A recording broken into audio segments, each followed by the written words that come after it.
পাঁচটি কারণে স্ত্রীর প্রতি স্বামীর আকর্ষণ কমে যায়। এই পাঁচটি কারণ যদি কোনো স্ত্রীর মধ্যে থাকে, ওই স্ত্রীর প্রতি স্বামীর কোনো আকর্ষণ থাকে না, মায়া থাকে না, ভালোবাসা থাকে না, এই সংসার জীবনটা তাদের আর সুখের থাকে না, আস্তে আস্তে কলহ তৈরি হয় এবং এক পর্যায়ে ডিভোর্স পর্যন্ত চলে যায়। প্রিয় মা বোনেরা, এজন্য এই পাঁচটি কারণ দেখবেন আপনার মধ্যে আছে কিনা। যদি থাকে তাহলে আজকে থেকে ত্যাগ করার চেষ্টা করেন, আজকে থেকে তা পরিত্যাগ করার চেষ্টা করেন। দেখবেন যে আপনার সুখের সংসারটা সুখের থাকবে, এটা আর কখনো অশান্তি আপনার এই সংসারে আঁচ করতে পারবে না। এক নম্বরে, স্বামী যা বোঝায় স্ত্রী যদি তার উল্টা বোঝে। স্বামীর থেকে স্ত্রীর বুঝ যদি বেশি হয়, স্বামীর কথার প্রতি কোনো আনুগত্য যদি না থাকে, স্বামী একটা কথা বলছে, আপনি পাল্টা যুক্তি দিয়ে বলছেন না তোমার কথা ভুল, তোমার কথা মানি না, আমার কথাই সত্য, এটাই যুক্তি, সঠিক যুক্তি, তোমার যুক্তি ভুল, এমন যদি হয়, এই স্ত্রীর প্রতি স্বামীর আকর্ষণ আস্তে আস্তে কমতে থাকে, তার প্রতি কোনো মায়া থাকে না, আস্তে আস্তে কমতে থাকে এবং কমতে কমতে এমন পর্যন্ত চলে যায় যে তার সাথে সংসার করার ইচ্ছা, আগ্রহটাই একসময় মরে যায়। এজন্য স্বামী যা বুঝবে আপনি চিন্তা ভাবনা করবেন যে আসলে তার বুঝটা সঠিক কিনা, এর পক্ষে আসলেই দলিল আছে কিনা, তার যুক্তিটা আসলেই গ্রহণ করার মতো কিনা।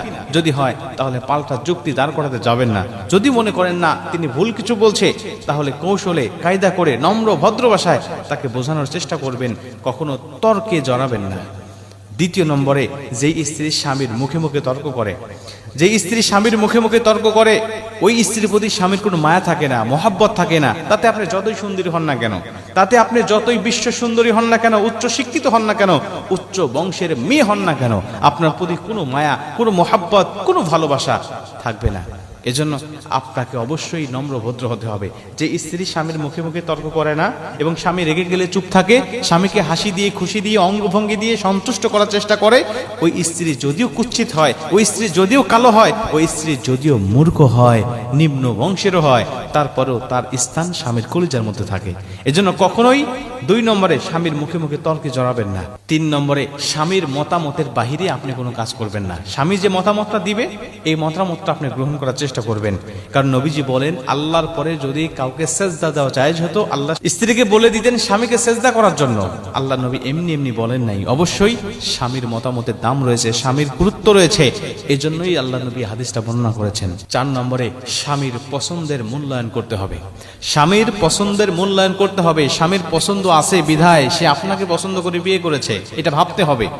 স্বামী যদি পছন্দ করে কোনো কিছু আপনার জন্য নিয়ে আসে, আপনাকে হাদিয়া দেয়, গিফট করে, যদিও সেটা ভালো না হয়, তারপরেও তার সামনে কখনো বলবেন না কি নিয়ে আসছো, এটা কি পড়ার মতো কিছু, এটা কি গ্রহণ করার মতো কিছু, এটা তো পছন্দনীয় নয়, এটা তুমি ফেরত দাও। অনেক মা বোনরা আছে পছন্দ তো করেই না, একটা শাড়ি নিয়ে আসছে, জীবনেও সেটা পরে না এবং এটা ফেরত দেওয়ার জন্যও তাকে প্রেশার ক্রিয়েট করে। এজন্য স্বামীর চয়েসের উপরে, স্বামীর পছন্দের উপরে সবসময় মতামত আপনি দায়িত্বশীল হবেন, এটা আপনি গ্রহণ করবেন। কোনো কিছু নিয়ে আসলে সাদরে গ্রহণ করবেন, দেখবেন এটা আপনার জন্যই ভালো হবে। সে মাঝে মাঝে আপনার জন্য বিভিন্ন কিছু নিয়ে আসবে হাদিয়া, গিফট হিসাবে। 5 নম্বরে, স্বামীর পরিশ্রমকে মূল্যায়ন করা। স্বামীর পরিশ্রমকে আপনি মূল্যায়ন করবেন। আপনার স্বামী যে পরিশ্রম করুক না কেন, যে পেশায় থাকুক না কেন, সে যখন আপনার ওই পেশা থেকে সে ফিরে আসবে ঘরে, অফিস আদালত থেকে, ব্যবসা বাণিজ্য থেকে, দোকানপাট থেকে অথবা মাঠে ঘাট থেকে যখন ফেরত আসবে, আপনি তাকে একটু সময় দিবেন, আপনি তাকে বিভিন্ন কিছু আগায়া দিবেন, আপনি তাকে বলবেন, হ্যাঁ তুমি অনেক পরিশ্রম করে এসেছো, আমি তোমাকে একটু সময় দিচ্ছি, আমি তোমার ক্লান্তি দূর করে দিচ্ছি।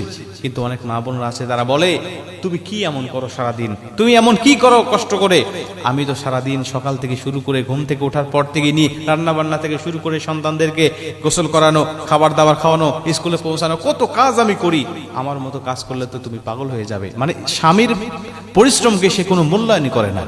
এই স্ত্রীর প্রতি কোনো আকর্ষণ থাকে না, এই স্ত্রীর প্রতি বিরক্ত তৈরি হয়, এই স্ত্রীর প্রতি বিভিন্ন রকম খারাপ লাগা কাজ করা শুরু করে। এক পর্যায়ে সুখের সংসার আর সুখে থাকে না, এটা বিভিন্ন রকম ফিতনা ঢোকে মনের মধ্যে, দিমাগের মধ্যে শয়তান ধোঁকা দিয়ে এই সংসারটা বিচ্ছিন্ন করে দেয়। এর জন্য মা বোনদেরকে বলতে চাই, এই 5টি কারণ যদি আপনার মধ্যে থাকে, এগুলো পরিত্যাগ করেন, আপনার সংসার অবশ্যই সুখের হবে ইনশাআল্লাহ।